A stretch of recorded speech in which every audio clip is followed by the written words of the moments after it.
Hello guys, कैसे हैं आप सब। आई होप आप बेटर होंगे।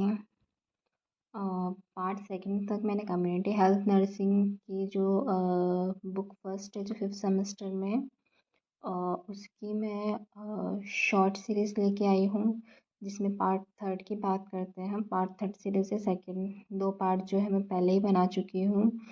आप लाइक एंड सब्सक्राइब कीजिएगा अगर अच्छा लगे तो। एंड प्रीवियसली हमने देख लिया था कि कम्युनिटी होती क्या है एंड कम्युनिटी हेल्थ क्या होती है, कम्युनिटी के कैरेक्टरिस्टिक क्या हैं। अब हम बात करते हैं पब्लिक हेल्थ क्या है।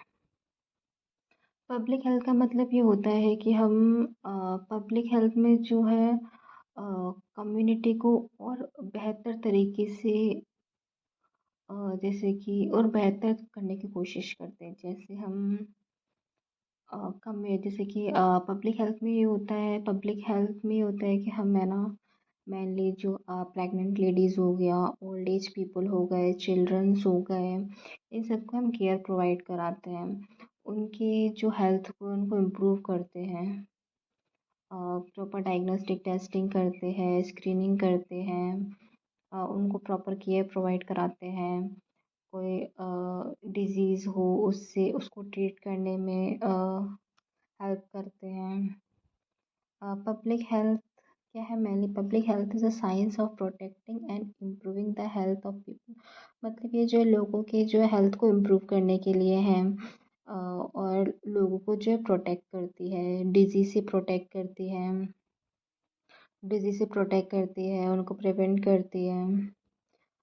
The main focus of public health to provide health promoting activities and prevention of disease। ये बात मैंने बताई है कि पब्लिक हेल्थ में ये होता है कम्युनिटी को और उनके हेल्थ को इम्प्रूव करती है, जिससे कि है ना डिजीज़ को रोकती है, और हेल्थ की जो ऐसे पब्लिक एक्टिविटीज़ करते हैं जिससे हम डिजीज़ को रोक सकें।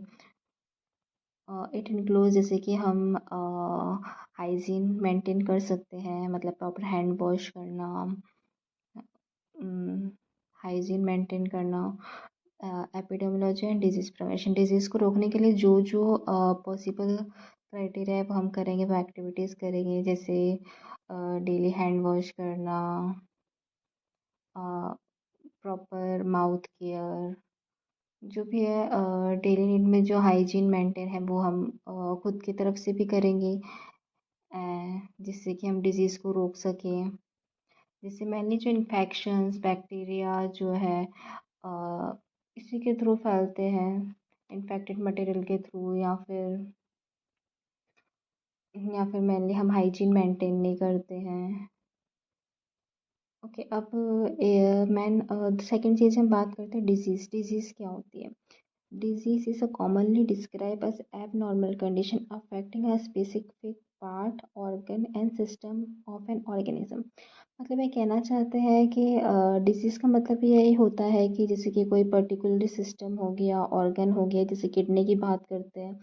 किडनी फंक्शनल किडनी प्रॉपर काम नहीं करेगी तो किडनी से रिलेटेड काफ़ी डिजीज़ हो सकती है, जैसे एंड स्टेज रीनल डिजीज़ हो गई, या फिर रीनल फेलियर हो गया।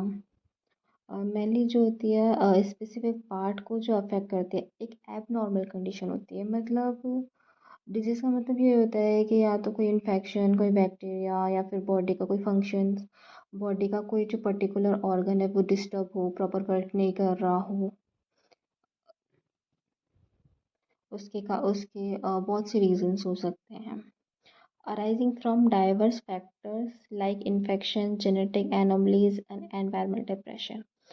मेनली जेनेटिक एनोमलीज मतलब ये है कि कंजेनेटल भी हो सकता है।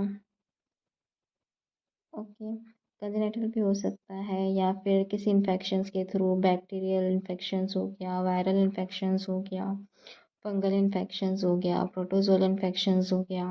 जो प्रीवियसली हमने माइक्रोबायोलॉजी में ये सब चीज़ पढ़ी है कि बैक्टीरियल इन्फेक्शन कौन से होते हैं, ये सब हम प्रीवियसली पढ़ के आ चुके हैं। This condition typically manifests the distinct signs and symptoms and frequently entail disturbance in the usual structure and functioning of the affected body part. मतलब जिस अफेक्टेड बॉडी पार्ट में इन्फेक्शंस हुआ है या प्रॉपर फंक्शंस डिस्टर्ब हुआ है, उसके उसके स्ट्रक्चर जो होगा वो डिस्टर्ब होगा। अब उसका स्ट्रक्चर डिस्टर्ब होगा पर्टिकुलर ऑर्गन का, तो वो ढंग से काम नहीं करेगा, प्रॉपर वर्क नहीं करेगा। प्रॉपर वर्क नहीं करेगा तो जो बॉडी का जो नॉर्मल जो मैकेनिज़्म जो चलता है वो डिस्टर्ब होगा, जिसके कारण कुछ साइन सिम्टम अराइज हो सकते हैं। साइन सिम्टम डिजीज़ में मैंने जो है जैसे कि फ़ीवर, हेडेक, कुछ सिम्टम्स जो नॉर्मल होते हैं, जो कि फर्स्टली सिम्टम्स होते हैं। और जैसे कि है कुछ इम्पॉर्टेंट सिम्टम्स भी होते हैं। ओके, मेनली अब हमने डिजीज़ एंड पब्लिक हेल्थ की बात कर ली है। नेक्स्ट क्लासेस में हम अ, आगे की सीरीज़ कंटिन्यू करेंगे। आई होप आपको समझ आया होगा। अगर नहीं समझ आया है, कोई क्वेरी हो तो आप कमेंट्स में पूछ सकते हैं। थैंक यू एंड हैप्पी रहिए। Happy Diwali again.